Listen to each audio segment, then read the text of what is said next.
Okay, so being an adult is pretty cool. It comes with quite a few perks. You know, you get money, you get your own place to live, you get a dog. Dex. Nah, you're embarrassing me in front of the internet. So along with these great perks, unfortunately, there's always another side of the coin, and there comes some serious cons. Cons being, you know, having to like have a job and like do adult things like go shopping and like make sure you're alive and maintain things that no one wants to maintain. And that also ultimately leads to less time to game. And we all know that is just terrible, terrible news, but it is the reality of the world we live in. And that is made worse when you're a trophy hunter and you spend even more time playing games than you normally would compared to the normal gamer.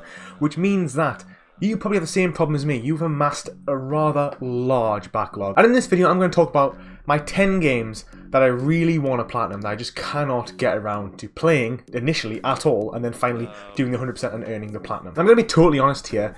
It was hard to pick out this 10. I have such a big list, such a big backlog of games, of unplayed games, bordering almost at around 50 games, including digital and physical games that I own.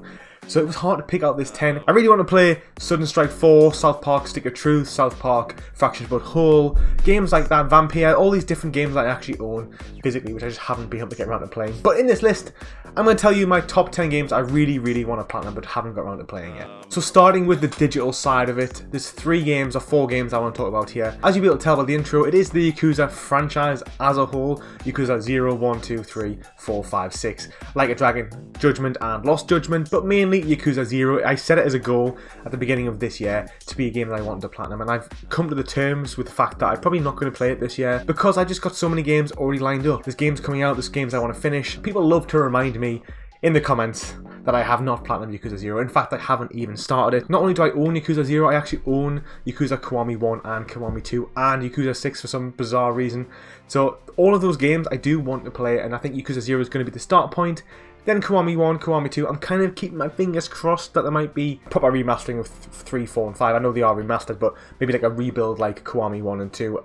By the time I get to them anyway, it'd be like 2027, so you know, we might not even be on PlayStation at that point. And the next game is Control. It was free on PS Plus a while back. You know, it's a superhero mystery game where you have like magic powers and you're in this like really complex tower. It's made by developers that I do actually enjoy a lot, which is Remedy Entertainment. They also made Quantum Break as well, which is a game I really enjoyed on the Xbox One, I believe. And yeah, it's a game that's not a difficult platinum trophy, about 30-40 hours. The complete edition I own, including the DLC. I've heard such great things about this game. You can get truly lost. I've been told that as someone who is a big superhero fan that I will love it just because the power fantasy that it gives you is just truly amazing. And I do look forward to playing it at some point. Okay, so that brings me on to the actual physical game. So I've got a big old bundle of games here. Spoilers. Spoilers, spoilers. And I'm going to tell you why I want to play each one and why I haven't yet. So the first game, I do want to platinum. Not because of its reputation for being such a strong, amazing game, but a game, well, it's Amazing Spider-Man 2, TASM 2. I want to play it because I want to see how it compares to the new Spider-Man games of late. I am going through a bit of a phase where I want to own every single PlayStation 3 and PlayStation 4 Spider-Man game. So that's why I picked up Amazing Spider-Man 2. That's why I have Shattered Dimensions, Edge of Time. There's a few I still have yet to actually own, but I'm on that mission. That's my like subtle mission over the next couple of years. I want to see how it compares. I know it won't be as good. I think it might be jarring going back to an older free-roam Spider-Man game, but I think it could make for a really good, interesting video.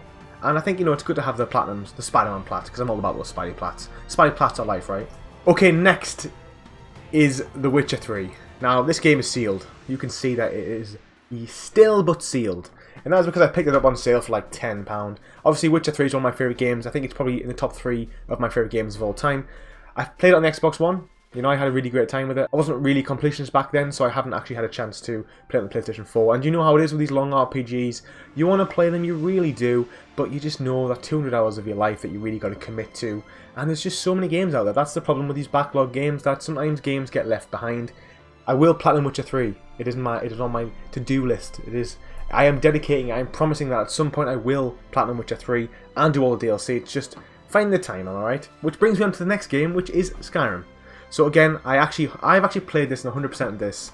I think I got like 1,000 out of 1,250 gamer score on the Xbox 360, and then on the Xbox One I actually went back and did everything. So I have actually finished this one twice already. But again, Skyrim and Witcher 3 are my top 3 games of all time. Skyrim being my favourite game of all time. So the fact that I haven't got it on my trophy list is a bit of a shame, and it's something I do want to correct. But looking at those 2 games there, guys, if I was to play those 2 games, if I was to play these 2 games, I wouldn't play another game for probably 5 months. Like, I only game 50 hours a week. No, 50 hours a month. I wish 50 hours a week. 50 hours a month, so there you go. There's like 4 months per game there.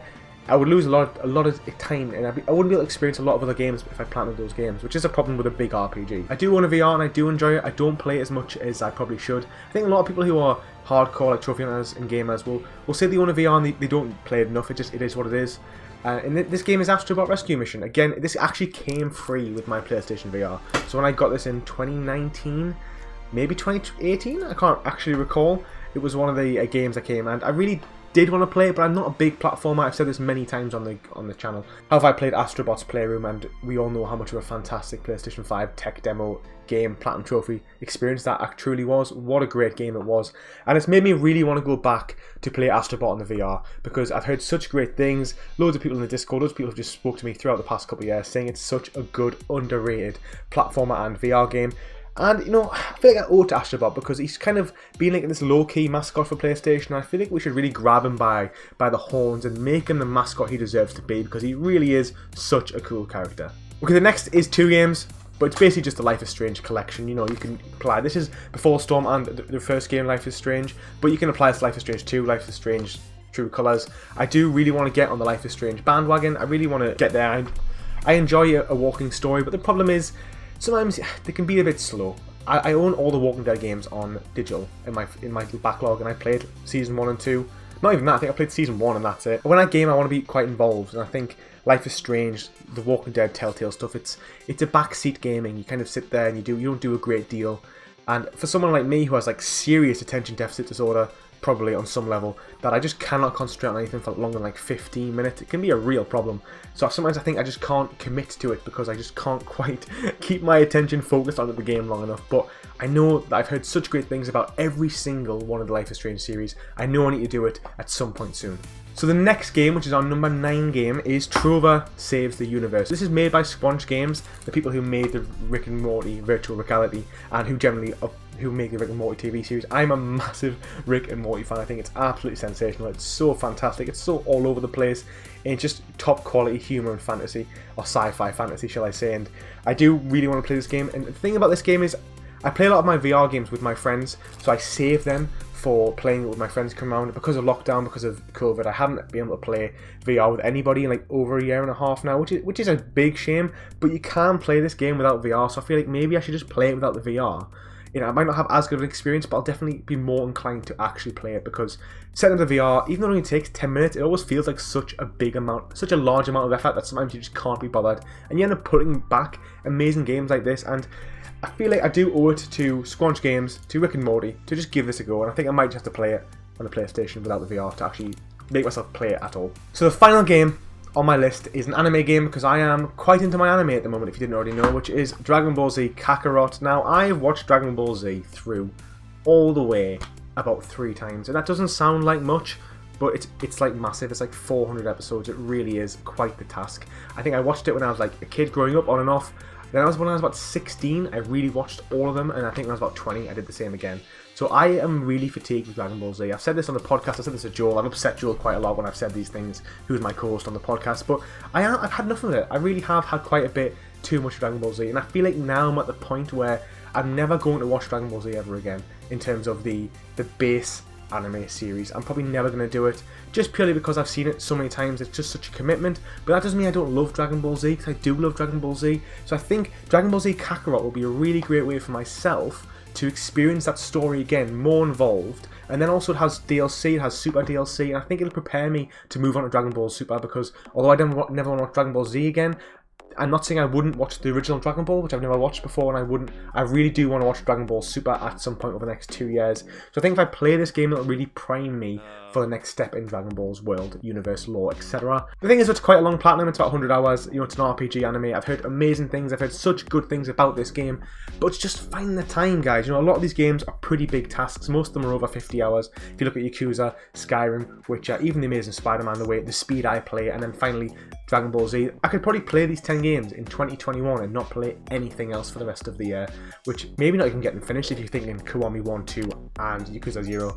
But alas, here we are. All absolutely fantastic looking games that I do really want to play. So on that, what games do you have in your backlog that you really, really want to play? Let me know in the comments down below, maybe the top 5 games you really want to play and why you haven't played them. Because, you know, if you really want to play a game, you might go for it. But sometimes you just think it's just too much of a big task and you just put it off and off and off. And, you know, I've owned Dragon Ball Z Kakarot for about 7 months now. And I thought I was going to buy it at the time because I knew I was going to play it. And I just haven't. I just haven't got around to doing it. So on that, I'd like to thank you very much for watching this video. Thank you for listening to El Platinum Bro ramble about some games that he really wants to play. And I'm still quite passionate about them, despite the fact I haven't played them. But, you know, here we are. Thanks for watching. Take it easy.